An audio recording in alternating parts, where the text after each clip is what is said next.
Lorsque ma belle-mère est venue le lendemain du départ de mon mari, elle a dit qu'aucun homme ne resterait avec une femme qui ressemblait à une truie. Elle se tenait sur le pas de ma porte le jour après que mon mari Vincent avait déménagé, souriant comme si elle avait gagné quelque chose, tandis que je restais là, encore en train de réaliser que mon mariage de 8 ans était terminé. Elle m'a demandé si je pensais vraiment que je pourrais le garder en ayant l'air de ça. Elle lui avait dit pendant des années qu'il pouvait trouver mieux, mais il avait pitié de moi. La pitié avait finalement pris fin. Elle m'a bousculé pour entrer dans ce qui était encore techniquement ma maison. Vincent avait besoin de ses clubs de golf, ceux que je l'avais forcé à garder dans le garage parce que je disais qu'ils encombraient la maison. Une vraie épouse exposerait les centres d'intérêt de son mari avec fierté. Je lui avais demandé de les ranger dans le garage parce qu'il en avait 17 jeux et ne les utilisait jamais. Je lui ai répondu que son fils était parti parce qu'il avait dit que nous nous étions éloignés, que cela n'avait rien à voir avec des clubs de golf. Elle a eu un rire cruel. Éloigné. Il était parti parce que j'étais repoussante. J'avais pris 18 kilos depuis le mariage. Je portais les mêmes vêtements informes tous les jours. Je ne me maquillais même plus. À quoi je m'attendais ? J'avais pris du poids à cause de mon traitement pour le cancer de la thyroïde, mais elle le savait et s'en fichait. Je luttais contre le cancer et Vincent avait dit qu'il comprenait. Elle a levé les yeux au ciel. Les hommes disent beaucoup de choses pour éviter les drames, mais me voir enfler comme ça et perdre mes cheveux était répugnant. Il rentrait à la maison en se plaignant à quel point j'étais devenue repoussante. Elle lui avait dit de me quitter à ce moment-là, mais il avait attendu que je sois en bonne santé pour ne pas avoir le mauvais rôle. Mon mari m'avait tenu la main pendant la chimiothérapie et m'avait dit que j'étais belle. Il disait qu'il m'aimait quoi qu'il arrive. Sa mère s'est dirigée vers la cuisine et a commencé à ouvrir les placards. Chérie, il aimait la personne que j'étais à 25 ans. Mince et désireuse de plaire. J'avais 36 ans maintenant et j'en paraissais 50. Ma peau était flasque, mon corps était ruiné. Je marchais comme une vieille femme. Il méritait quelqu'un qui prenait soin de soi. Je l'ai suivie alors qu'elle faisait l'inventaire de ma cuisine. J'ai eu un cancer. J'ai survécu au cancer. Elle s'est retournée brusquement vers moi. Tu as survécu, mais à quel prix ? Tu es de la marchandise défectueuse maintenant. Aucun homme ne veut d'une femme avec un bagage médical. Vincent essaie de refaire sa vie et chaque femme qu'il rencontre est plus jeune, plus jolie et en meilleure santé que toi. Nous essayons d'avoir des enfants depuis 5 ans avant mon diagnostic et le médecin a dit que je pouvais encore en avoir après le traitement. Elle a ri de nouveau. Avec quel homme ? Tu crois que quelqu'un d'autre voudra de toi ? Vincent était ta seule chance et tu as tout gâché en tombant malade, en devenant grosse et laide. C'est entièrement de ta faute. Elle a sorti son téléphone. Elle m'a montré les femmes sur les applications de rencontres. Taille 36. Professeur de yoga. Pas de problèmes médicaux, pas de cicatrices chirurgicales, pas d'horaire de médicaments. C'est ce que les hommes veulent. Vincent a déjà eu des dizaines de correspondances. J'ai regardé l'écran. Il avait déjà créé un profil de rencontre. Elle a hoché la tête avec fierté. Elle l'avait aidé à l'écrire. Entrepreneur à succès, un M88, cherche femme saine et attirante pour un nouveau départ. Des centaines de correspondances en 2 jours, toutes meilleures que toi. Elle est montée dans la chambre et je l'ai suivie. Vincent a payé cette maison avec son travail. Je n'avais rien apporté. Les femmes au foyer devraient au moins être séduisantes. J'avais échoué dans mon seul travail. J'ai travaillé à plein temps jusqu'au cancer. J'ai utilisé toutes mes économies pour le traitement. Quand la mutuelle ne couvrait pas tout. Je payais la moitié de tout jusqu'à ce que je tombe malade. Elle a ouvert mon placard et a commencé à critiquer mes vêtements. C'est haillon. Pas étonnant qu'il soit parti. Des pantalons de jogging, des t-shirts, pas une seule robe. Je m'habillais comme une clocharde. C'était des vêtements confortables pour me remettre de la chirurgie. Elle a demandé où était la lingerie, les jolies choses que les épouses portent pour leur mari. Elle a ouvert tiroir après tiroir. Des sous-vêtements en coton, des brassières de sport. Est-ce que c'est ça qui a tué ton mariage, cette paresse, se laisser aller ? Elle est allée dans la salle de bain et a pris mes médicaments. 15 pilules par jour. Qui veut se réveiller à côté d'une pharmacie? Les femmes que Vincent fréquente prennent des vitamines. Juste ça.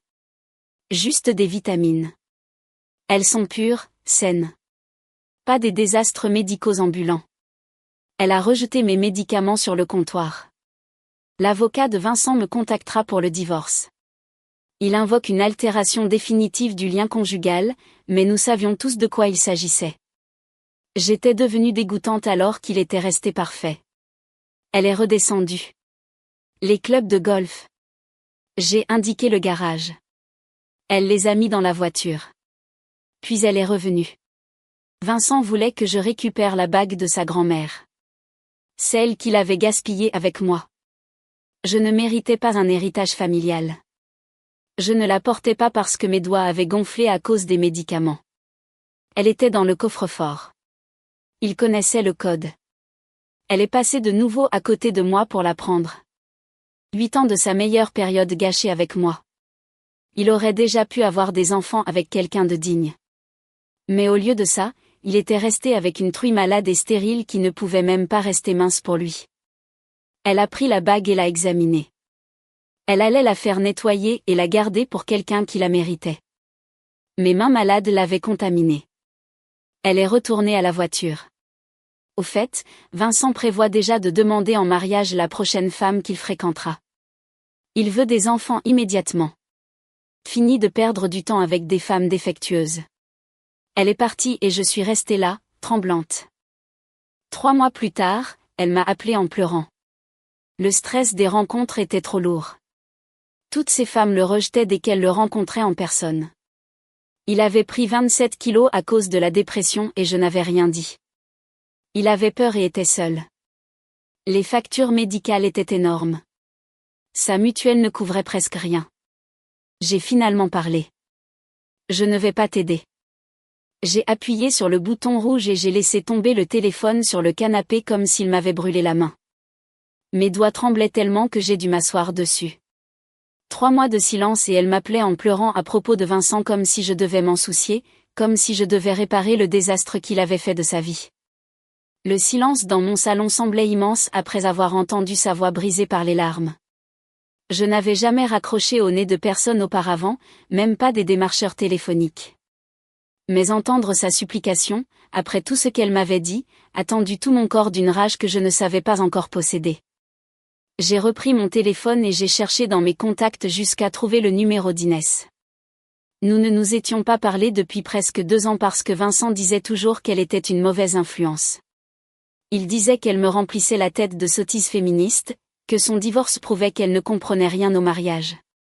J'ai appuyé sur appeler avant de pouvoir me raisonner. Elle a répondu à la 2e sonnerie et sa voix était exactement comme dans mon souvenir.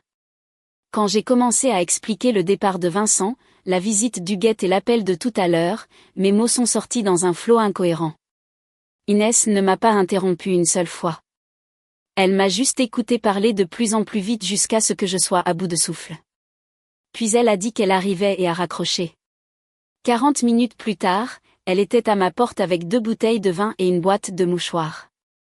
Elle avait l'air pareille, sauf que ses cheveux étaient plus courts et qu'elle avait de nouvelles lunettes. Elle m'a serré si fort dans ses bras que j'ai commencé à pleurer sur son épaule. Nous nous sommes assises sur mon canapé et elle a ouvert le vin pendant que je lui racontais tout de nouveau, plus lentement cette fois, sur le cancer et le traitement, la prise de poids et la perte de cheveux. Je lui ai parlé de Vincent, qui me tenait la main pendant la chimiothérapie tout en disant secrètement à sa mère que j'étais dégoûtante. Je lui ai parlé d'Huguette qui avait emporté la bague et les clubs de golf en me traitant de marchandise défectueuse. Je lui ai parlé de son profil de rencontre et des centaines de correspondances. Le visage d'Inès se durcissait à chaque détail. Et quand j'ai fini, elle nous a servi plus de vin. Elle m'a posé des questions que je n'attendais pas. Vincent m'avait-il déjà défendu face à sa mère? Avait-il déjà dit à Huguette d'arrêter de me critiquer? M'avait-il jamais défendu? J'ai essayé de penser à des exemples, mais je n'en ai trouvé aucun. Inès a dit que ce n'était pas de l'amour, qu'un homme qui m'aimait m'aurait protégé de la cruauté de sa mère au lieu d'y participer. Le fait qu'il se plaigne auprès d'Huguette de mon apparence tout en feignant de me soutenir était une forme d'abus psychologique. Je n'y avais jamais pensé de cette façon auparavant. J'avais toujours pensé qu'il était juste proche de sa famille, que l'opinion de sa mère comptait pour lui. Inès a secoué la tête et a dit que c'est exactement comme ça que l'abus fonctionne. Ça te fait excuser l'inexcusable. Nous sommes restés éveillés jusqu'à 3 heures du matin, passant en revue tout mon mariage, année après année. Chaque fois que Vincent annulait des plans avec mes amis, chaque fois qu'il prenait des décisions sans me consulter, chaque fois qu'il était d'accord avec sa mère au lieu de me défendre, chaque fois qu'il me faisait me sentir petite. Des schémas que j'avais justifiés pendant 8 ans semblaient soudainement différents, exposés de cette manière. J'ai à peine dormi et je me suis réveillée avec un mal de tête à cause du vin. Inès avait dormi dans ma chambre d'amis et était déjà debout, en train de faire du café quand je suis descendue. Elle a dit qu'elle avait une amie avocate spécialisée en divorce, quelqu'un qui traitait des cas comme le mien, où une personne tombait malade et l'autre partait, quelqu'un qui s'assurerait que je ne sois pas lésée dans l'accord. J'avais évité de penser aux avocats parce que cela rendait tout plus réel, mais voir Inès ouvrir le site web de son amie sur son téléphone m'a fait réaliser que j'avais besoin d'aide. L'avocate s'appelait Maître Gabrielle Desroches et son cabinet se concentrait sur les difficultés médicales et la manipulation financière dans les divorces. Inès lui a envoyé un message sur le champ et a eu une réponse en 5 minutes. Maître Desroches avait une annulation cet après-midi-là et pouvait me voir à 14 heures. Inès m'a conduite au cabinet parce que mes mains tremblaient trop pour conduire. Le cabinet de Maître Desroches se trouvait dans un petit immeuble du centre-ville avec des plantes à chaque fenêtre. Elle était plus jeune que ce à quoi je m'attendais, avec des cheveux sombres attachés en arrière et des yeux perçants qui semblaient voir à travers moi. Elle m'a serré la main et m'a indiqué une chaise en face de son bureau. Puis elle m'a demandé de tout lui raconter. J'ai parcouru toute l'histoire à nouveau et j'ai vu son visage changer. Quand je suis arrivée à la visite d'Huguette, sa mâchoire était crispée. Quand j'ai décrit l'appel de ce matin-là, elle semblait furieuse.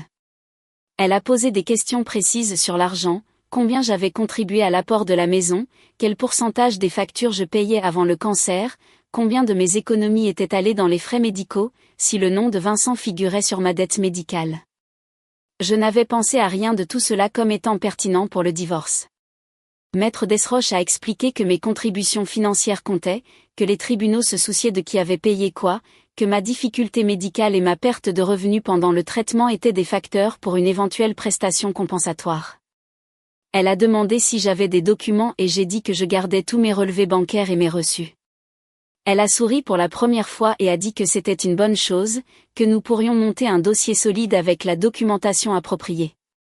J'ai passé les 3 jours suivants à fouiller dans des boîtes dans mon garage et des dossiers dans mon bureau. Chaque relevé bancaire des 8 dernières années, chaque reçu que j'avais gardé, chaque confirmation de paiement, chaque feuille de calcul de dépenses. J'ai tout mis sur ma table de salle à manger et j'ai commencé à organiser par année. Le schéma était évident quand je l'ai vu sur papier. Pendant les 7 premières années, j'ai payé exactement la moitié de tout. Le crédit immobilier, les charges, les courses, l'assurance, les impôts fonciers, les réparations de la maison. J'avais la preuve de chaque paiement. Puis le diagnostic de cancer est arrivé et tout a changé. Mon salaire s'est arrêté quand j'ai été mise en arrêt maladie. Mon compte d'épargne montrait retrait après retrait pour des traitements que l'assurance et la mutuelle ne couvraient pas. Les dépassements d'honoraires, les médicaments, les spécialistes, les scanners, les procédures. 40 000 € sont partis en 6 mois. Pendant ce temps, le compte de Vincent est resté stable. Il a payé le crédit immobilier seul pendant cette période, mais rien d'autre n'a changé pour lui. Il a gardé son abonnement à la salle de sport, ses clubs de golf et le paiement de sa voiture. La trace écrite montrait exactement que ce qu'Huguette affirmait était un mensonge. J'avais contribué à plus de la moitié de notre vie commune jusqu'à ce que le cancer rende cela impossible. Maître Desroches a examiné tout ce que j'ai apporté et son sourire s'est élargi. Elle a dit que cette documentation était exactement ce dont elle avait besoin, qu'elle prouvait que j'étais une partenaire financière égale qui avait épuisé ses ressources à cause d'une crise médicale, tandis que Vincent avait maintenu sa richesse. Cela montrait que j'avais sacrifié mes économies et ma carrière pour ma santé, tandis qu'il protégeait ses biens. Elle a rédigé l'assignation en divorce avec une comptabilité détaillée de chaque contribution que j'avais faite, chaque paiement, chaque dépense, chaque sacrifice. Elle a inclus une demande de prestations compensatoires basée sur ma difficulté médicale et l'interruption de ma carrière. Elle a expliqué que l'avocat de Vincent contesterait probablement cela. Il prétendrait probablement que j'étais une profiteuse essayant de tirer avantage, mais elle n'était pas inquiète car nous avions des documents qui racontaient la véritable histoire. Elle a déposé les papiers un mercredi après-midi et a dit que nous aurions une réponse dans 2 semaines. Maître Jérôme Beaulieu a répondu en 5 jours avec une lettre qui a fait éclater de rire Maître Desroches quand elle l'a lue. Il exigeait que je quitte la maison immédiatement. Il affirmait que je n'avais droit à aucun bien commun. Il disait que je devais renoncer à toutes les réclamations de propriété et de soutien. Il menaçait de faire traîner la procédure si je ne me conformais pas. Maître Desroches m'a appelé et m'a tout lu au téléphone. Puis elle a expliqué que c'était une tactique d'intimidation, que l'avocat de Vincent essayait de me faire peur pour que j'accepte de ne rien avoir, que cela ne tiendrait pas devant un tribunal parce que nous avions la preuve de mes contributions, que les juges n'appréciaient pas les avocats qui faisaient des demandes irrationnelles. Elle a dit de ne pas m'inquiéter, que cela rendait en fait notre cas plus fort car cela montrait que Vincent était irrationnel. J'ai été soulagée d'entendre sa confiance, même si la lettre m'effrayait. Mon téléphone a vibré avec un message de Mélodie 2 jours plus tard. Elle disait qu'elle voulait parler parce qu'elle s'inquiétait pour nous deux, qu'elle savait que les choses étaient compliquées, mais espérait que nous pourrions encore être amis. J'ai fixé le message pendant 10 minutes, essayant de décider si je voulais répondre. Mélodie avait toujours été gentille avec moi, jamais cruelle comme Huguette, jamais critique.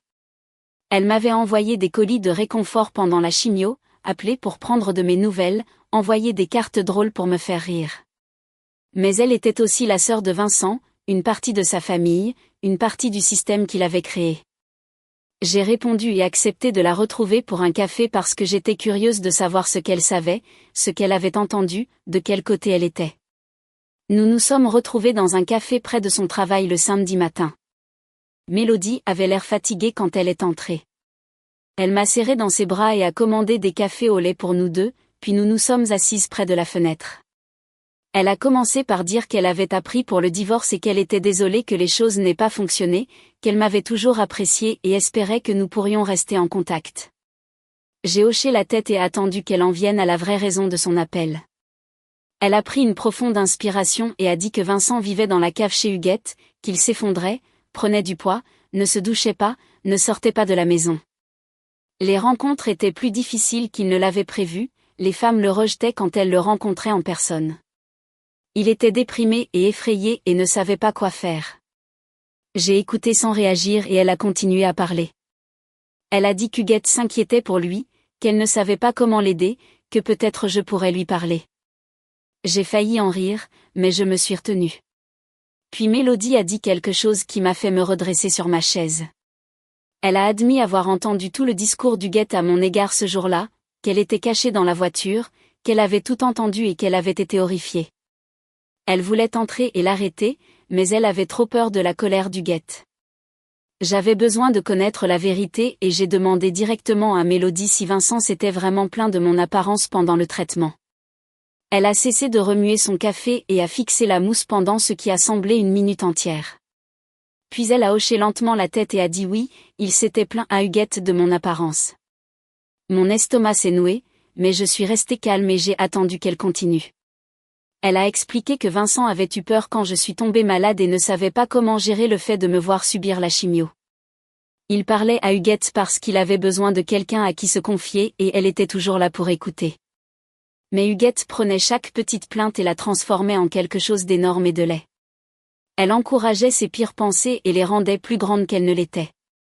Mélodie a dit que Vincent mentionnait que j'avais l'air fatiguée et Huguette répondait que j'avais l'air dégoûtante. Il disait que la prise de poids l'inquiétait et elle disait que je devenais repoussante.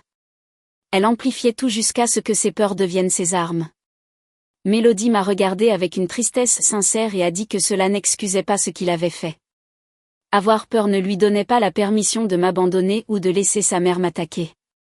Elle a dit qu'elle voulait que je sache la vérité, même si cela rendait Vincent encore pire. Je suis restée assise, traitant cette information, et j'ai réalisé que cela rendait les choses plus claires.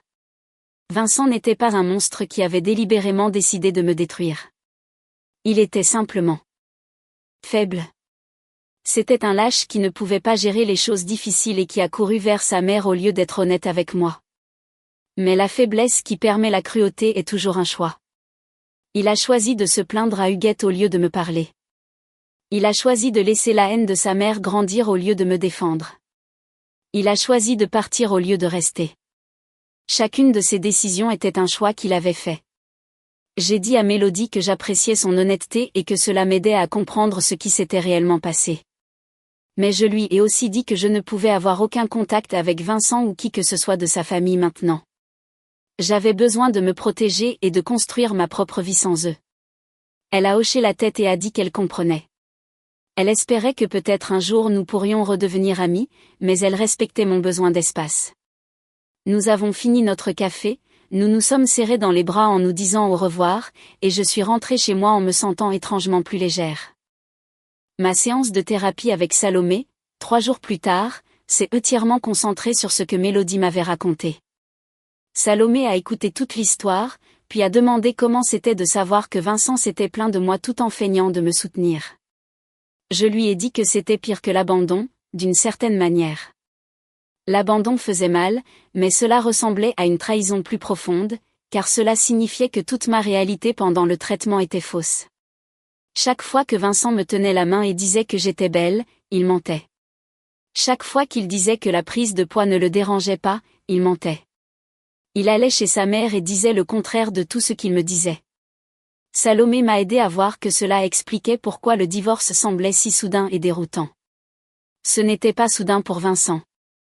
Il avait déjà abandonné depuis des mois, voire des années. Il l'avait juste assez bien caché pour que je croie à sa performance. L'homme avec qui je pensais être mariée n'existait pas. Le vrai Vincent était celui qui se plaignait à Huguette et laissait sa cruauté s'épanouir. Salomé a demandé si savoir cela changeait mes sentiments sur le divorce, et j'ai réalisé que oui. Je me sentais moins comme si quelque chose n'allait pas chez moi et plus en colère contre lui pour sa lâcheté. Elle a dit que cette colère était saine et importante. Cela signifiait que je commençais à voir la situation clairement au lieu de me blâmer. J'ai eu mon rendez-vous avec le docteur Célestin Moreau la semaine suivante, et il était ravi en regardant mes résultats d'analyse. Mes niveaux de thyroïde se stabilisaient merveilleusement et tous mes autres chiffres semblaient excellents. Il a dit que je me remettais mieux que la plupart des patients et que mon corps avait très bien répondu aux ajustements de médicaments. Puis il a mentionné, presque nonchalamment, que la prise de poids devrait commencer à disparaître maintenant que tout était correctement équilibré. Je me suis assise là et j'ai réalisé que cela ne m'importait pas autant que je le pensais. Le poids avait été cette chose énorme dans mon esprit parce qu'Huguette l'avait fait paraître comme la pire chose à mon sujet. Mais assise dans le bureau du docteur Moreau, regardant la preuve que j'étais en bonne santé, j'ai réalisé que mon corps avait combattu le cancer et avait gagné. Il avait survécu au poison pompé à travers lui, à la chirurgie et à la radiothérapie. Il m'avait gardé en vie. S'il pesait 18 kilos de plus, cela ne semblait plus si important. J'ai dit au docteur Moreau que j'étais plus intéressée par ma santé que par la perte de poids. Et il a souri et a dit que c'était exactement la bonne attitude, que beaucoup de patients devenaient obsédés par le retour à leur poids d'avant le cancer et passaient à côté du fait qu'ils étaient en vie. Je suis sortie de son bureau fière de mon corps pour la première fois depuis des années. Mais ensuite, le docteur Moreau a demandé si j'avais d'autres questions avant de terminer, et je me suis retrouvée à poser des questions sur la fertilité. J'avais besoin de connaître la vérité après tout ce qu'Huguette avait dit sur le fait que j'étais stérile et endommagée. Le docteur Moreau a sorti d'autres résultats d'analyse et m'a dit que mon pronostic de fertilité était excellent. Le cancer et le traitement n'avaient en rien affecté mon système reproducteur. Je pourrais avoir des enfants dès que je serais prête, et il n'y avait aucune raison médicale de penser que j'aurais des problèmes. J'ai commencé à pleurer là, dans son bureau, et il a semblé confus et inquiet. Il a demandé si ça allait et j'ai essayé d'expliquer entre deux sanglots que la mère de Vincent m'avait dit que j'étais stérile, qu'aucun homme ne voudrait de moi parce que je ne pouvais pas avoir d'enfant, que j'étais de la marchandise défectueuse. Le visage du docteur Moreau a changé et il est devenu visiblement en colère. Il a dit que c'était médicalement faux et cruel, et il voulait savoir qui m'avait dit cela. J'ai expliqué l'histoire d'Huguette et tout ce qu'elle avait dit, et il est devenu encore plus contrarié. Il m'a dit que ce genre de désinformation était nuisible et dangereux, qu'on n'aurait jamais dû me dire ces choses, que mes dossiers médicaux montraient clairement que j'avais toutes les chances d'avoir une grossesse normale. Il m'a fait promettre de ne plus jamais croire quoi que ce soit qu'Huguette dirait sur ma santé. J'ai promis et j'ai quitté le bureau en sentant comme si un autre poids avait été enlevé de mes épaules. Inès m'a appelé ce soir-là et a dit qu'elle voulait que j'aille à un groupe de soutien pour survivants du cancer avec elle. Je lui ai dit que je ne voulais pas être définie par ma maladie et elle a dit que ce n'était pas pour me définir, mais pour être entourée de gens qui comprenaient ce que j'avais traversé. J'étais réticente car l'idée de m'asseoir en cercle pour parler de cancer semblait déprimante, mais Inès a insisté et j'ai finalement accepté d'essayer une séance. Elle est passée me chercher le mardi suivant et nous sommes allés au centre social où le groupe se réunissait. La salle était lumineuse, avec des chaises confortables disposées en cercle. Il y avait environ 15 personnes, âgées de 20 à 70 ans. L'animateur a accueilli tout le monde et a invité les gens à partager des nouvelles. Je suis restée assise tranquillement, écoutant les gens parler de leurs progrès de traitement, de leurs défis et de leurs victoires. 2 femmes ont mentionné que leur partenaire les avait quittées pendant le traitement. Le mari d'une femme a demandé le divorce alors qu'elle était encore en chimio. Le petit ami d'une autre femme a déménagé 3 semaines après son diagnostic. Entendre leurs histoires m'a fait me sentir moins seule et moins honteuse. Je n'étais pas la seule à qui c'était arrivé. Ce n'était pas parce que j'étais particulièrement indigne d'être aimée. Certaines personnes ne peuvent tout simplement pas gérer les choses difficiles et partent. À la fin de la séance, l'animateur a demandé si un nouveau venu voulait se présenter. J'ai levé la main, j'ai dit mon nom et que j'avais terminé mon traitement pour le cancer de la thyroïde il y a 6 mois. Tout le monde m'a souhaité la bienvenue et plusieurs personnes sont venues me parler après. Les 2 femmes dont les partenaires les avaient quittées m'ont donné leur numéro de téléphone et m'ont dit d'appeler à tout moment. Je me suis engagée à revenir la semaine suivante. Maître Desroches m'a appelé 2 jours plus tard avec des nouvelles sur la procédure de divorce. Elle a dit que Maître Beaulieu était revenu sur toutes ses exigences agressives et proposait maintenant une médiation au lieu d'aller au tribunal. Elle soupçonnait que Vincent ne pouvait pas se permettre une longue bataille juridique, surtout avec ses frais médicaux actuels. Le fiasco des rencontres et la dépression avaient apparemment créé de réels problèmes financiers. Maître Desroches a dit que la médiation serait plus rapide et moins chère pour nous deux et elle pensait que nous pourrions obtenir un accord équitable. J'ai demandé si cela signifiait que Vincent était désespéré et elle a répondu que oui, probablement. Cela jouait en notre faveur car les personnes désespérées concluent des accords plutôt que de se battre. Elle a demandé si j'étais prête à essayer la médiation et j'ai dit oui, mais seulement avec des limites claires sur ce que je négocierais. Nous avons passé 1 heure au téléphone à tout passer en revue. Elle a pris des notes détaillées sur ce que je voulais et ce dont j'avais besoin. Nous avons préparé une proposition qui incluait ma juste part de la valeur de la maison, basée sur ce que j'avais réellement payé, le remboursement des frais médicaux que j'avais couverts avec mes économies lorsque les assurances ne payaient pas, et une pension alimentaire temporaire de 6 mois pendant que je cherchais du travail et reconstruisais ma carrière. Maître Desroches a dit que tout était raisonnable et qu'elle le présenterait lors de la médiation. Elle m'a prévenu que voir Vincent serait probablement difficile, mais que je devais rester calme et la laisser parler. La séance de médiation a été programmée pour le jeudi suivant dans une salle de conférence d'un immeuble du centre-ville. J'ai porté une robe bleu marine et je me suis maquillée avec soin car je voulais paraître forte et en bonne santé. Maître Desroches m'a retrouvée dans le hall et nous sommes montés ensemble. Vincent était déjà là avec Maître Beaulieu quand nous sommes entrés. Je ne l'avais pas vu depuis qu'il avait déménagé, il y a 4 mois. Il avait l'air terrible, exactement comme Huguette l'avait décrit. Il avait pris beaucoup de poids et son visage était bouffi et gris. Ses vêtements ne lui allaient pas bien et semblaient étranges sur lui. Il ne m'a pas regardé, fixant simplement la table devant lui pendant que Maître Beaulieu brassait des papiers. La médiatrice s'est présentée et a expliqué le processus. Puis elle a demandé à Maître Beaulieu de présenter la position de Vincent en premier. Il a commencé son discours sur le fait que le mariage avait été court, que j'étais jeune et en bonne santé et que je devrais être capable de subvenir à mes besoins. Que Vincent avait payé la plupart des choses pendant le mariage et méritait de garder la maison. Maître Desroches l'a laissé finir, puis a calmement sorti notre documentation. Elle a montré les relevés bancaires prouvant que j'avais payé la moitié de tout jusqu'à ce que je tombe malade, les factures médicales montrant que j'avais épuisé toutes mes économies pour le traitement, les registres d'emploi montrant que j'avais dû quitter mon travail à cause du cancer. La médiatrice a tout examiné attentivement et a posé plusieurs questions directes à Maître Beaulieu, auxquelles il n'a pas pu bien répondre. Nous avons fait une pause après 1 heure et je suis allée aux toilettes.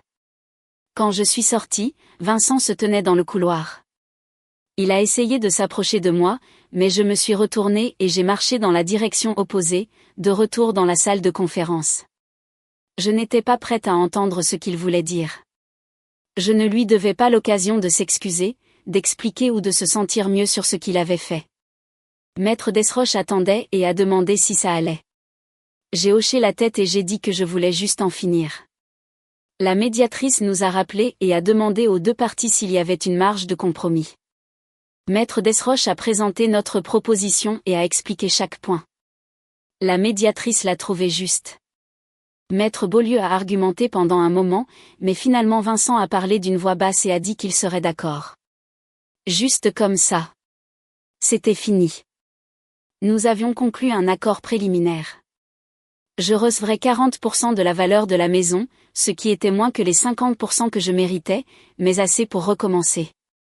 6 mois de pension alimentaire pour couvrir les dépenses pendant que je trouvais du travail. Vincent ne contesterait pas le divorce. Maître Desroches a dit que ce n'était pas parfait, mais c'était assez juste.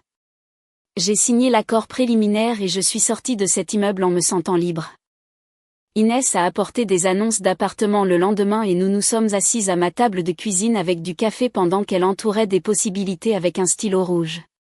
La plupart des endroits étaient trop chers ou trop loin de mes perspectives d'emploi, mais elle a continué à chercher, prenant des notes sur les quartiers qui avaient de bons supermarchés et un parking sécurisé.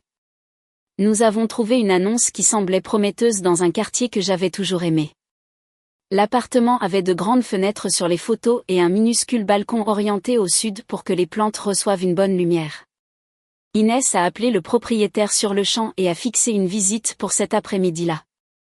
L'appartement était au 3e étage d'un vieil immeuble en briques avec des planchers en bois qui craquaient quand on marchait dessus.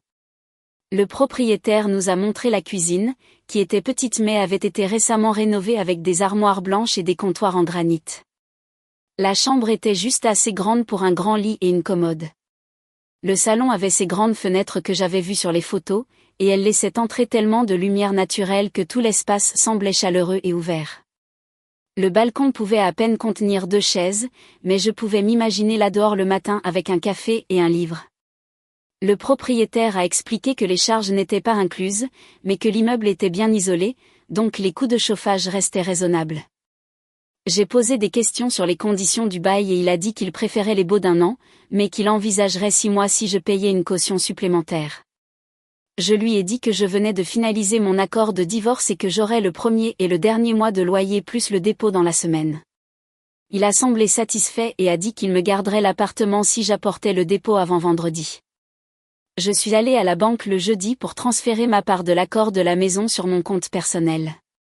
La somme était moins importante que ce que j'espérais, mais plus que ce que je craignais, et il semblait surréaliste de voir ce chiffre dans mon solde après des mois d'anxiété financière. Je suis allée directement de la banque au bureau du propriétaire et lui ai donné un chèque pour le dépôt et le premier mois de loyer.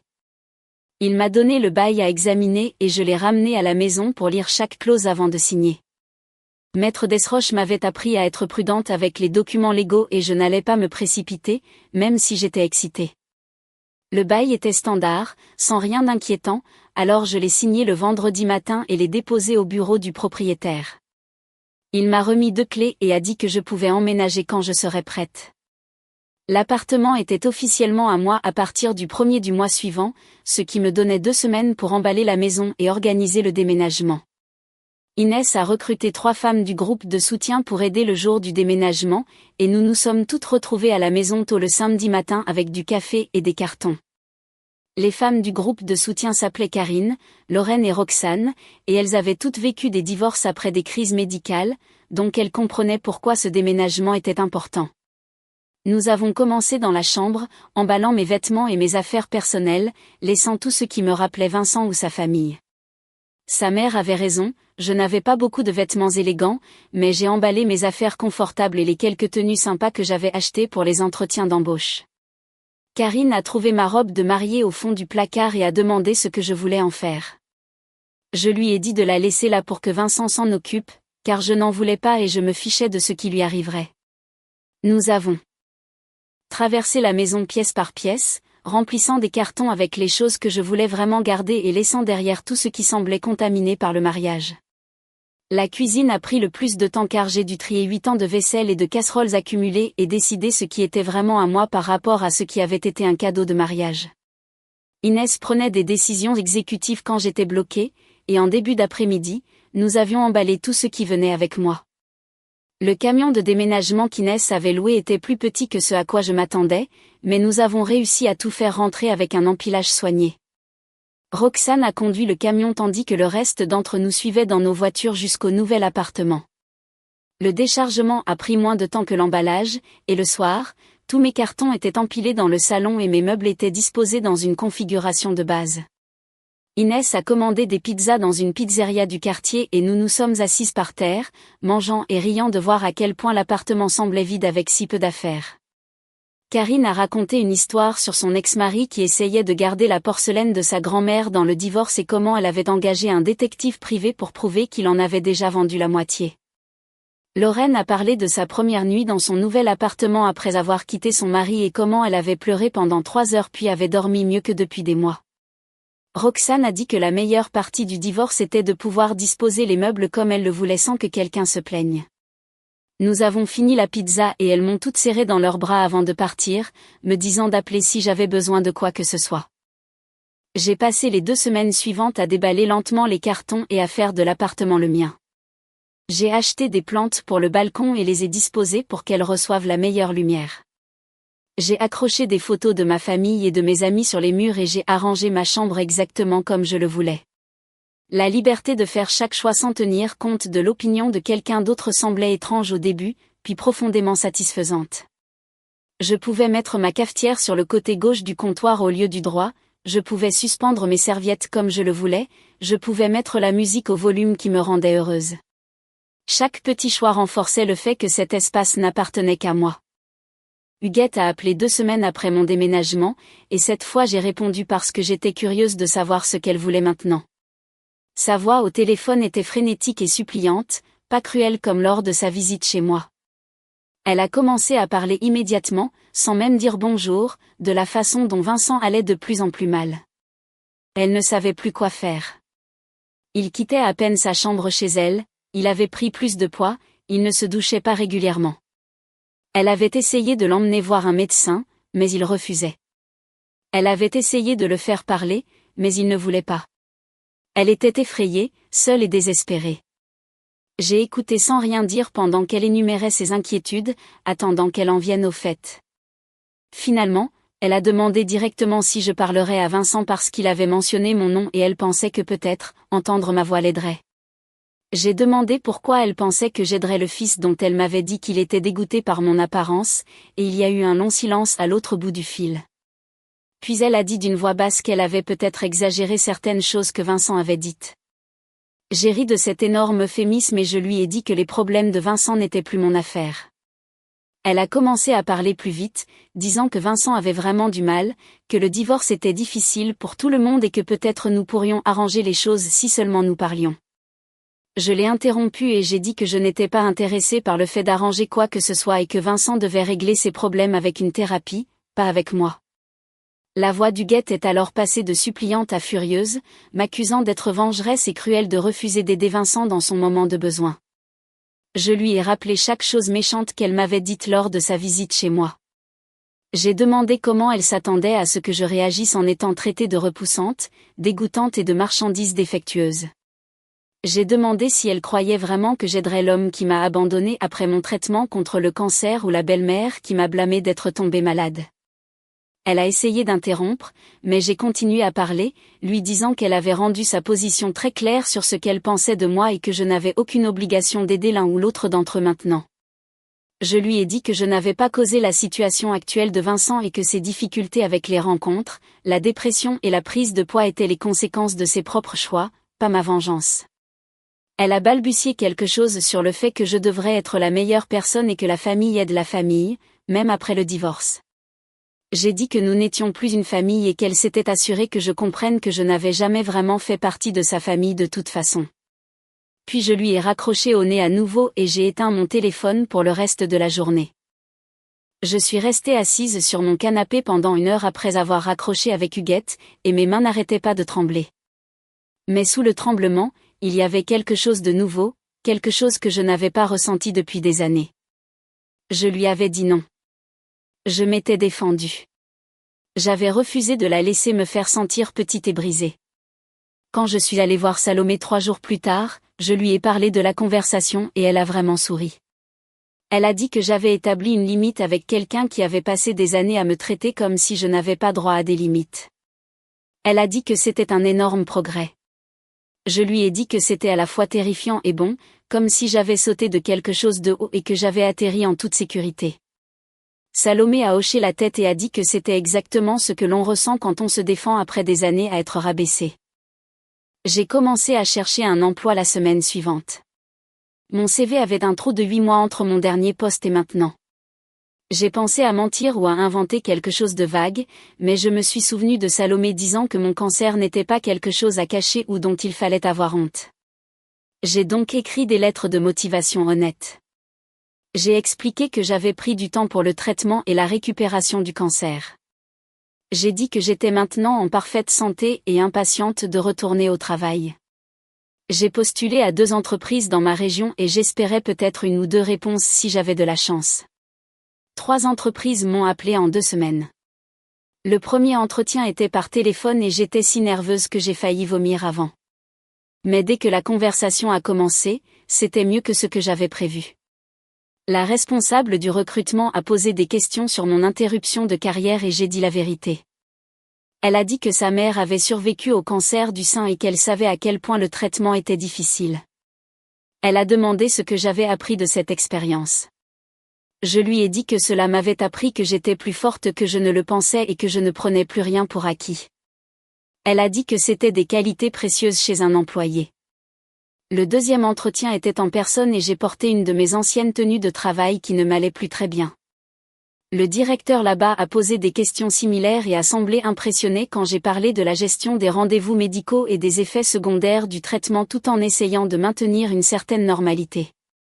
Il a dit que la résilience était exactement ce dont son équipe avait besoin.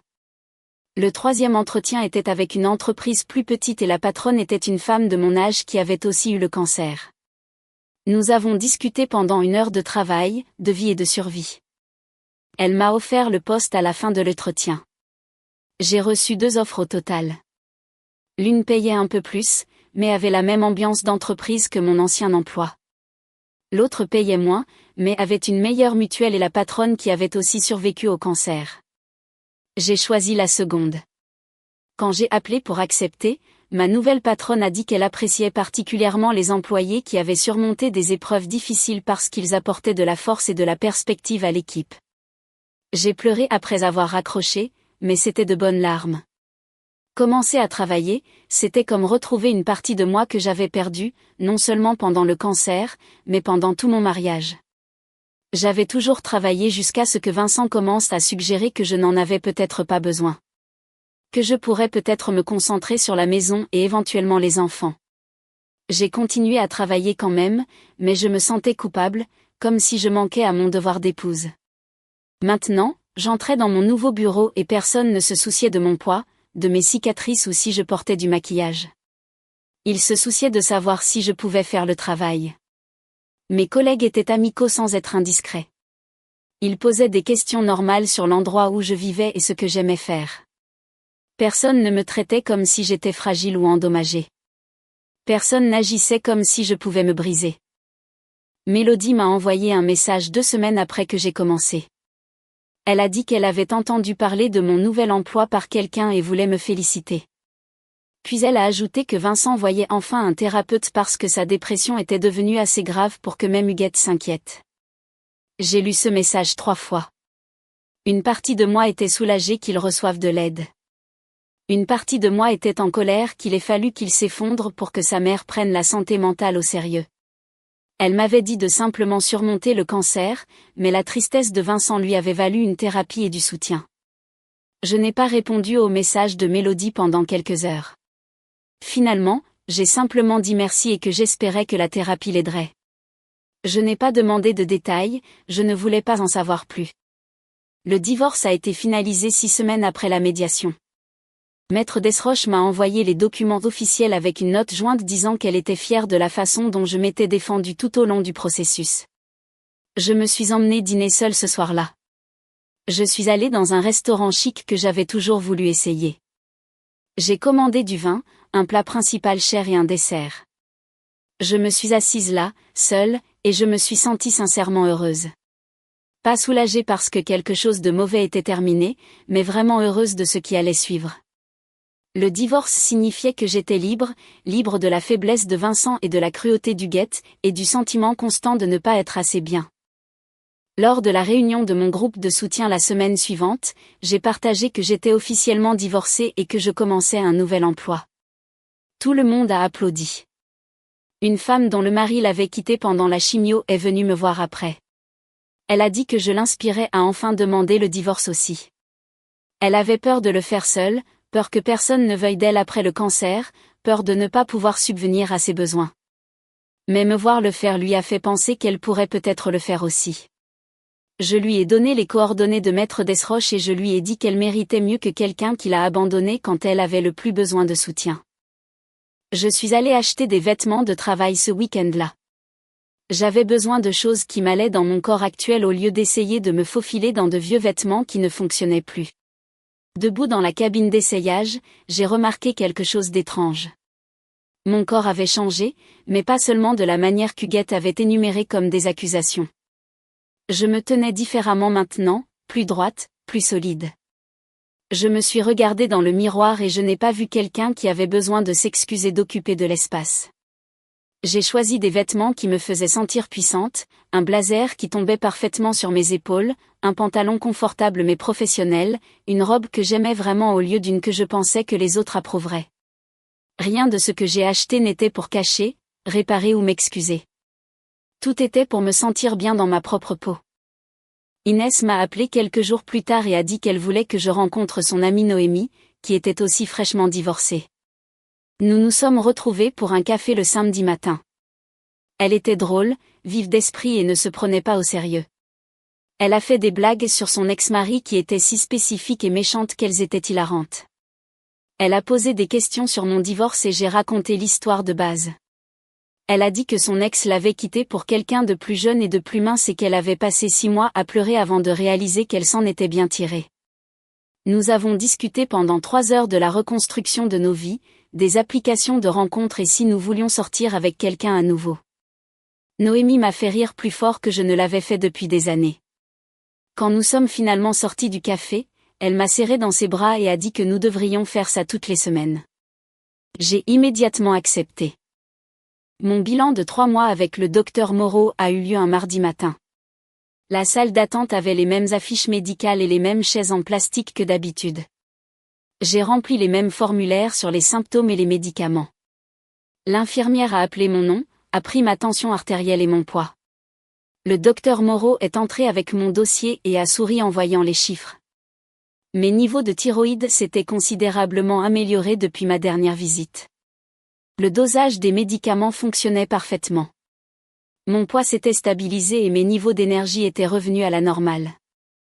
Il a posé des questions sur les effets secondaires et je lui ai dit que je me sentais mieux que depuis plus d'1 an. Il a hoché la tête et a pris des notes dans mon dossier. Puis il m'a regardé et a dit que quelque chose avait changé au-delà des améliorations médicales. J'avais l'air différente d'une certaine manière, plus présente, plus vivante. J'y ai réfléchi un instant et j'ai réalisé qu'il avait raison. Quitter mon mariage avait été aussi curatif que n'importe quel traitement médical. Le stress de vivre avec quelqu'un qui m'en voulait avait disparu. Le sentiment constant d'insuffisance avait disparu. Je reconstruisais ma vie selon mes propres termes et cela se voyait dans ma façon de me comporter. Le docteur Moreau a programmé mon prochain rendez-vous dans 6 mois au lieu de 3. Cela semblait être une étape importante, comme si je passais du statut de personne malade à celui de simple personne. J'ai téléchargé 3 applications de rencontres ce week-end-là. Je me suis dit que je ne cherchais rien de sérieux. Je voulais juste prouver que j'étais désirable malgré tout ce qu'Huguette avait dit sur le fait que j'étais de la marchandise défectueuse. L'attention est venue immédiatement.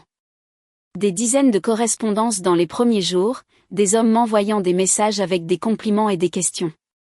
Certains d'entre eux cherchaient clairement juste quelque chose de décontracté.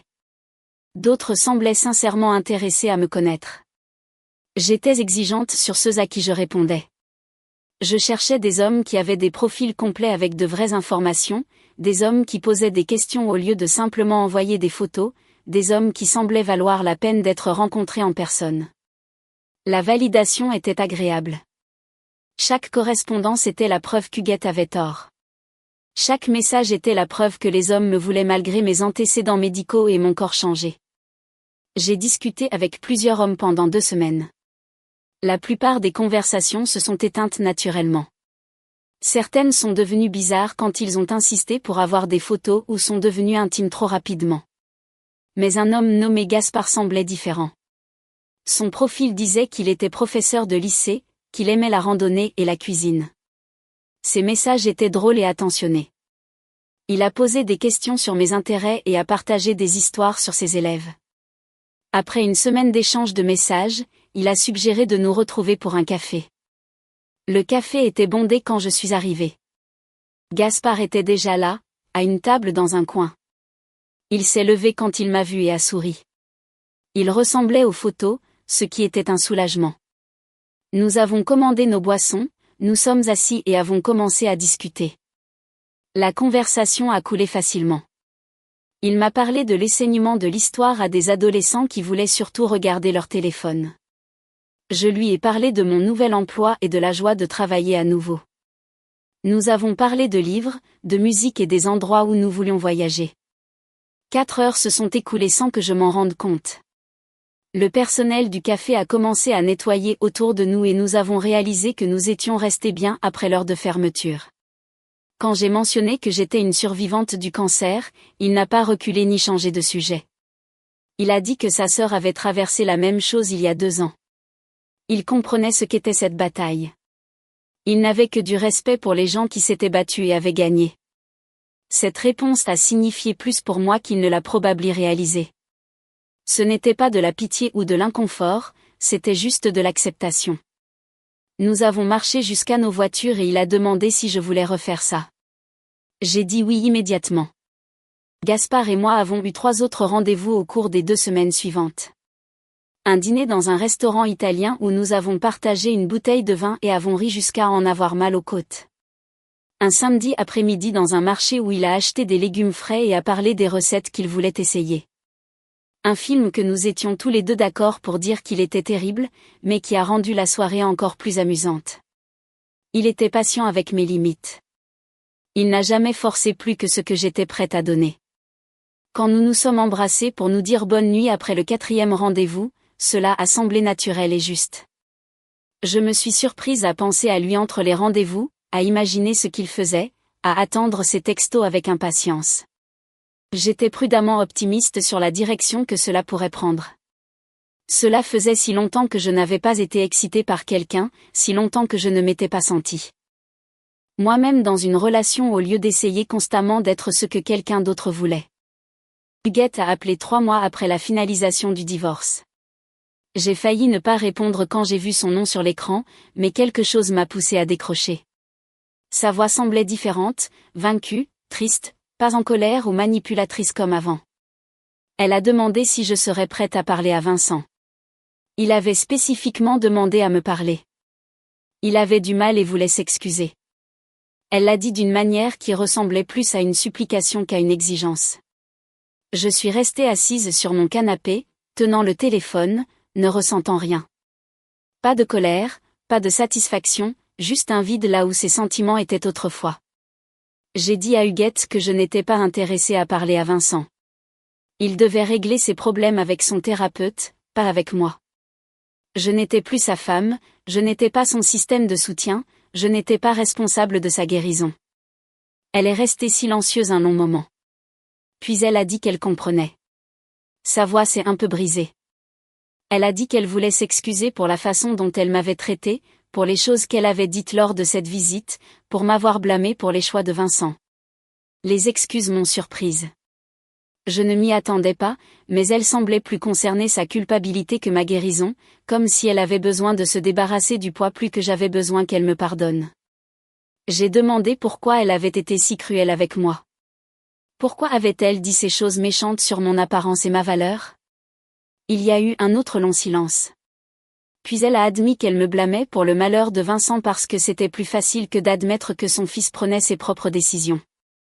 Elle a dit que voir Vincent s'effondrer au cours des derniers mois lui avait fait réaliser qu'elle avait encouragé ses pires qualités toute sa vie. Elle le protégeait des conséquences, trouvait des excuses pour son comportement, lui apprenait que ses sentiments comptaient plus que l'humanité des autres. Et maintenant, il payait le prix de n'avoir jamais appris à assumer la responsabilité de ses actes. Cette conversation m'a apporté une conclusion que je ne savais pas que j'avais besoin. J'ai remercié pour les excuses. Je lui ai dit que j'espérais que Vincent irait mieux. Je le pensais sincèrement car sa souffrance ne me faisait pas me sentir mieux. Cela me rendait juste triste que nous ayons perdu tant de temps dans un mariage construit sur la faiblesse plutôt que sur la force. Huguette a remercié d'avoir écouté. Elle a dit qu'elle savait qu'elle ne méritait pas ma gentillesse. Puis elle a raccroché et je suis restée assise, me sentant plus légère d'une certaine manière, comme si j'avais porté sa cruauté avec moi et que je pouvais enfin la laisser partir. Gaspard et moi sortions ensemble depuis 2 mois quand je l'ai présenté à Inès et Noémie. Nous nous sommes retrouvés dans le même café où Noémie et moi nous étions liés autour d'histoires de divorce. Gaspard était nerveux, ce que j'ai trouvé adorable. Il voulait que mes amis l'apprécient. Inès et Noémie l'ont bombardé de questions sur le travail, la famille et ses intentions. Il a bien géré la situation. Il les a fait rire avec des histoires sur ses élèves, a posé des questions sur leur vie, les a traités comme des personnes qu'il voulait sincèrement connaître, pas des obstacles à surmonter. Après 1 heure, Inès m'a prise à part pendant que Gaspard était aux toilettes. Elle a dit que j'avais l'air sincèrement heureuse d'une manière que je n'avais jamais été avec Vincent. Elle a dit que tout mon visage s'illuminait quand je regardais Gaspard, qu'elle approuvait complètement et que je méritais quelqu'un qui me fasse me sentir ainsi. Ma patronne m'a appelée dans son bureau 4 mois après le début de mon travail. Je suis entrée nerveusement car les réunions inattendues avec les patrons signifient généralement de mauvaises nouvelles, mais elle souriait. Elle m'a dit qu'elle me promouvait avec une augmentation significative et plus de responsabilités. Elle a dit que mon éthique de travail et mon attitude positive me rendaient inestimable pour l'équipe. Elle a dit que d'autres employés me voyaient comme un exemple de la façon de gérer les défis avec grâce. La promotion venait avec un nouveau titre et ma propre petite équipe à gérer. J'ai remercié et je suis retournée à mon bureau, fière de moi. J'avais reconstruit ma carrière à partir de rien. J'avais prouvé que je pouvais réussir selon mes propres termes. L'augmentation signifiait que je pouvais me permettre un meilleur appartement et recommencer à économiser de l'argent. Cela signifiait que j'étais financièrement indépendante d'une manière que je ne l'avais pas été depuis avant le cancer. Cela signifiait que je construisais une vie qui m'appartenait entièrement. La réunion du groupe de soutien à l'occasion de mon premier anniversaire sans cancer semblait différente dès mon arrivée. Quelqu'un avait accroché des serpentins dans la salle du centre social et il y avait un gâteau sur la table avec « 1 an de force » écrit en glaçage violet. L'animateur m'a souri et tout le monde a commencé à applaudir. Je suis restée là, me sentant à la fois gênée et reconnaissante. Ces gens comprenaient ce que signifiait survivre d'une manière que mon ex-mari n'a jamais comprise. Ils célébraient le fait que j'étais encore là au lieu de pleurer la personne que j'étais autrefois. Nous avons mangé du gâteau et partagé des histoires sur nos parcours de rétablissement. Une femme nommée Karine s'est souvenue de ma première réunion, quand je pouvais à peine parler sans pleurer. Elle a dit que me voir reconstruire ma vie lui donnait l'espoir qu'elle pourrait faire de même. Je l'ai serrée dans mes bras et j'ai réalisé que j'étais devenue le genre de survivante que j'avais besoin de voir quand j'étais au plus bas. La soirée s'est terminée avec tout le monde signant une carte qu'ils avaient faite pour moi. Je l'ai ramenée à la maison et l'ai mise sur mon réfrigérateur, où je pouvais la voir chaque matin. Mélodie m'a envoyé un message 2 jours plus tard, demandant si nous pouvions nous retrouver pour un café. J'ai hésité car je lui avais dit que j'avais besoin d'espace avec la famille de Vincent, mais le message disait qu'elle avait quelque chose d'important à me dire et promettait que ce serait rapide. J'ai accepté de la retrouver dans un café près de mon appartement. Elle était déjà là quand je suis arrivée et avait l'air fatiguée, mais plus calme que la dernière fois que nous avions parlé. Elle a commandé des cafés au lait pour nous deux et est allée droit au but. Vincent allait mieux après 6 mois de thérapie. Il avait accepté que notre mariage était terminé et avait cessé d'essayer de sortir avec quelqu'un pendant qu'il travaillait sur lui-même. Il perdait du poids lentement et prenait des médicaments pour la dépression. Elle a dit qu'il comprenait enfin que ses problèmes étaient sa responsabilité et non quelque chose que j'avais causé. J'ai écouté sans dire grand-chose. Une partie de moi était heureuse qu'il reçoive de l'aide. Une autre partie de moi ne ressentait rien car son rétablissement ne changeait pas ce qu'il avait fait. J'ai dit à Mélodie que j'étais heureuse que Vincent prenne soin de lui, mais que j'avais complètement tourné la page. Je n'avais pas besoin de mise à jour sur sa thérapie, sa perte de poids ou son parcours de santé mentale. Ma vie était séparée de la sienne maintenant et je voulais que cela reste ainsi. Elle a hoché la tête et a dit qu'elle comprenait. Elle voulait juste que je sache qu'il assumait enfin la responsabilité de ses choix. Elle a dit qu'il parlait de moi en thérapie et reconnaissait à quel point il avait mal géré la situation. J'ai remercié de me l'avoir dit, mais j'ai expliqué que sa croissance était pour lui, pas pour moi. J'avais fait ma propre guérison sans lui et je n'étais pas intéressée à faire partie de son histoire de rédemption. Mélodie a semblé triste, mais a accepté. Elle a payé notre café et m'a serré dans ses bras en partant. Je suis rentrée à mon appartement en me sentant plus légère car j'avais établi une limite claire, sans me sentir coupable. Gaspard et moi sortions ensemble depuis 4 mois quand il m'a dit qu'il tombait amoureux de moi. Nous étions dans son appartement, préparant le dîner ensemble, et il l'a dit nonchalamment en coupant des légumes. J'ai arrêté de remuer la sauce pour les pâtes et je l'ai regardé. Il m'a regardé en retour avec ce sourire nerveux et a dit qu'il comprenait si je n'étais pas prête à l'entendre, mais qu'il devait être honnête. J'ai posé ma cuillère et je me suis approchée de lui. Je lui ai dit que je ressentais la même chose. Notre relation était construite sur une base d'honnêteté et de respect mutuel d'une manière que mon mariage n'avait jamais été. Il ne m'a jamais fait sentir que j'avais besoin d'être quelqu'un de différent. Il m'aimait exactement comme j'étais, avec tous mes antécédents médicaux et mon bagage émotionnel. Nous nous sommes embrassés, avons fini de préparer le dîner et avons parlé de ce que signifiait être amoureux pour nous. Aucun de nous ne voulait précipiter les choses, mais nous savions tous les deux que c'était réel. J'ai présenté Gaspard à ma famille lors du dîner de Noël chez mes parents. Ma mère demandait à le rencontrer depuis des semaines et je me sentais enfin prête. Il a apporté du vin et des fleurs et a charmé tout le monde dans les 10 premières minutes. Mon père l'a interrogé sur son travail de professeur de français au lycée et ils ont parlé de livres pendant une demi-heure. Mon jeune frère a fait des blagues et Gaspard a ri à chacune d'entre elles. Après le dîner, ma mère m'a emmenée dans la cuisine pendant que nous faisions la vaisselle. Elle a dit qu'elle était ravie de me voir si heureuse et en bonne santé. Puis elle a admis qu'elle n'avait jamais aimé Vincent, mais ne voulait pas s'immiscer dans mon mariage. J'ai demandé pourquoi elle ne l'aimait pas, et elle a dit qu'il semblait toujours plus intéressé par l'image que je lui donnais que par qui j'étais vraiment. J'ai commencé à rire et à pleurer en même temps. Elle m'a serré dans ses bras et a dit qu'elle était fière de la façon dont j'avais reconstruit ma vie. Elle a dit que Gaspard me regardait comme si j'étais la personne la plus intéressante de la pièce, et c'est à cela que l'amour devrait ressembler. J'ai décidé de déménager de mon petit appartement 6 mois après la finalisation du divorce. L'endroit avait rempli son rôle, mais je voulais quelque chose de plus grand avec plus de lumière. Gaspard m'a aidé à chercher un appartement, même si nous ne vivions pas encore ensemble. Il a dit qu'il investissait dans son avenir car il espérait que je le voudrais près de moi en permanence un jour. Nous avons trouvé un 2 pièces avec de grandes fenêtres et un balcon qui recevait le soleil du matin. Le loyer était plus élevé, mais mon travail payait assez bien pour que je puisse me le permettre confortablement.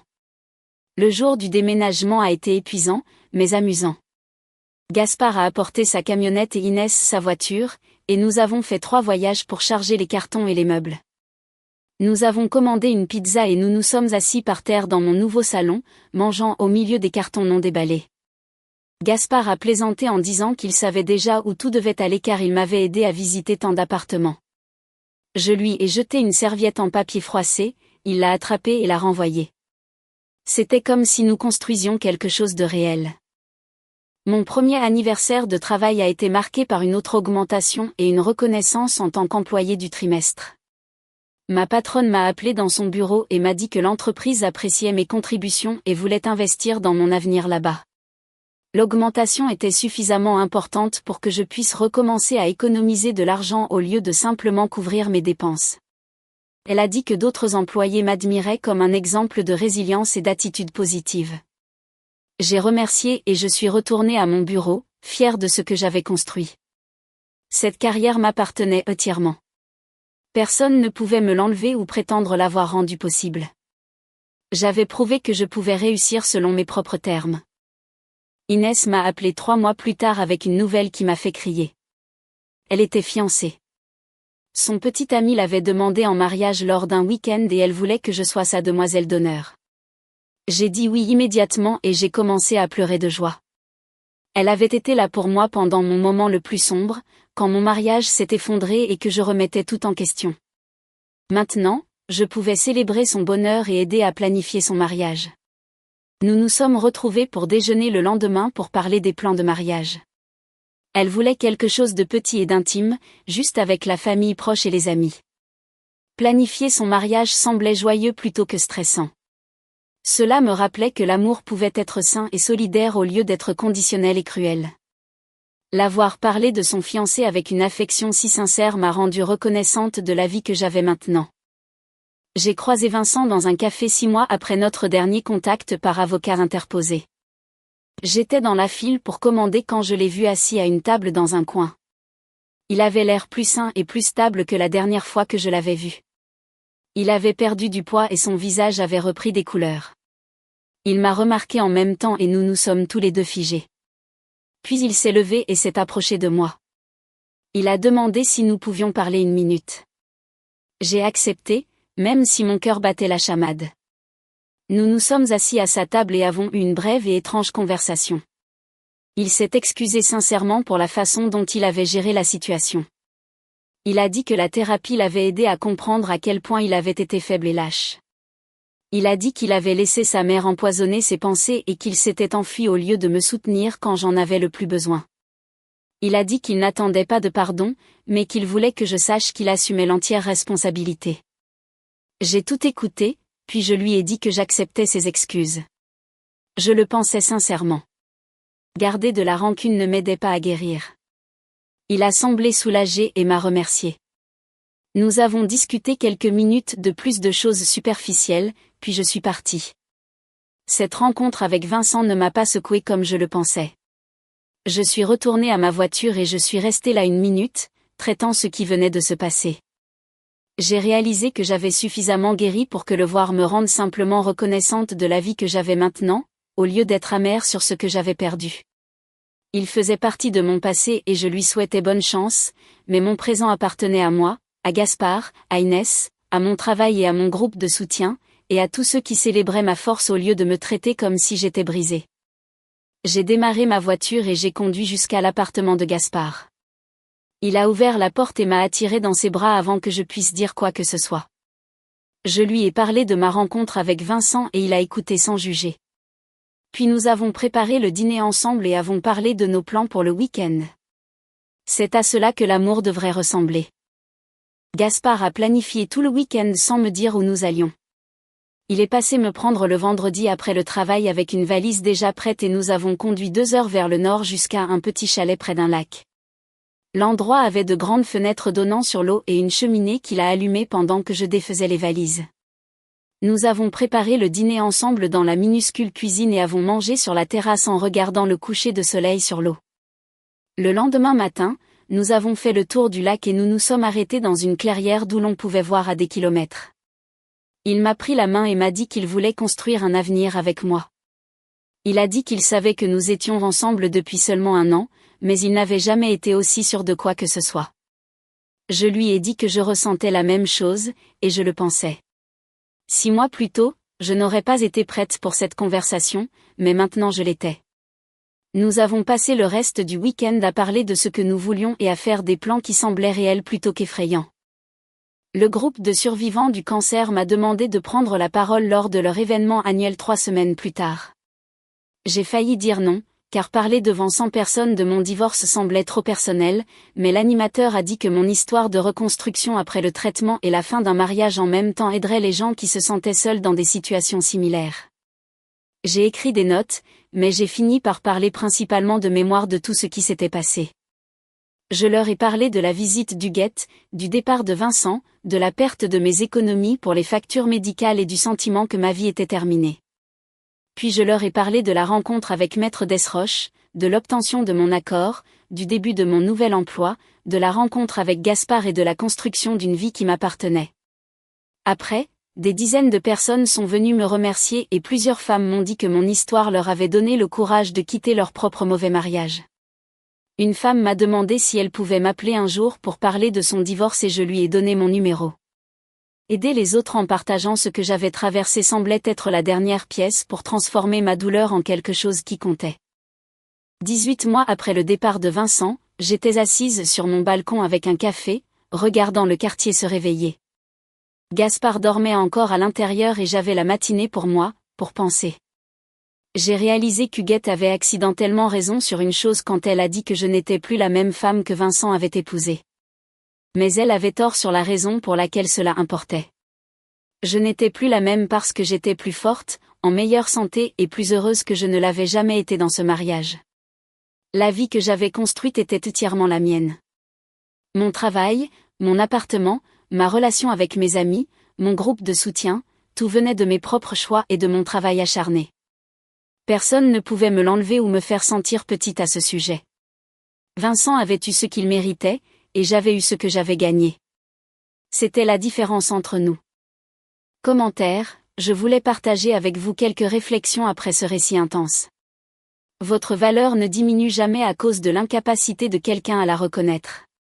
Apprendre à poser des limites claires est un acte d'amour-propre, et non d'égoïsme. Vous avez le droit de vous entourer de personnes qui vous élèvent, plutôt que de celles qui cherchent à vous rabaisser. La guérison est un cheminement personnel qui demande du temps, mais chaque pas fait vers soi-même est une victoire. Nous sommes les principaux architectes de notre propre paix intérieure.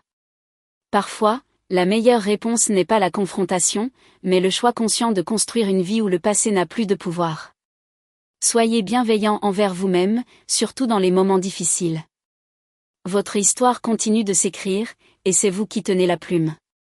Prenez bien soin de vous. Cette histoire vous a plu? Laissez un commentaire et abonnez-vous pour soutenir la chaîne. D'autres histoires arrivent bientôt.